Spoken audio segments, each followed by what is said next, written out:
This is the second quarter market report for 2017 for Southeast Michigan. And what we saw in the second quarter of this year was about the same flow that we saw in the first quarter, which was a surprisingly strong market, stronger than we had anticipated. We saw, if you break the market up into sort of the three segments we typically talk about, the under 250, 250 to 500, and 500 and above, they did act slightly different. The under 250, which is the majority of the market for Southeast Michigan, sales actually fell about 17% in that category. Again, that's because inventories fell about 27%. So without properties to sell, you're not going to have as much sales. Values, of course, however, jumped about 8%, which is not surprising. You have that tight of inventory, that much excess demand, you can see values rise quite a bit. And days on market, of course, fell under 20 days. The month's supply of inventory for the under 250,000 market was about 1 month's supply, about 30 days, which is as low as we've ever seen it.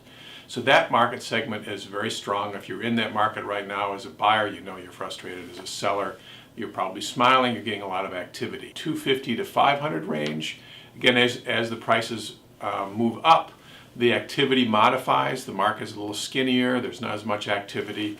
So in that mid-range, 250 to 500, we're seeing, again, inventory shrunk a little bit, but not by much. Home sales rose about 8%. In the over $500,000 market, that is acting the most different from the rest of the market. Sales jumped quite a bit. But so did inventories. They rose a little bit, so we think that was a result of just more things to buy and activity in the marketplace. But again, that market's pretty thin, so it doesn't take a lot of change to have sales jump a lot. But what we didn't see is that the values didn't change a lot, whereas they were up about, as I said, 8% in the under 250, about 5% in the 250 to 500. They were flat to actually down a little bit, depending on areas. For the over 500, month supply of inventory is still at around 6 months supply. Overall, we can expect this tight inventory market, relatively speaking, in all price ranges, to continue for some time now. We'd expected it to release a little bit and have more inventory release, but as it turns out, that release is going to be a lot slower than we anticipated. It'll be more like a slow balloon release as opposed to a balloon pop. So we can expect over the next few years, we can expect the same issues of tight inventories, particularly in the lower priced ranges.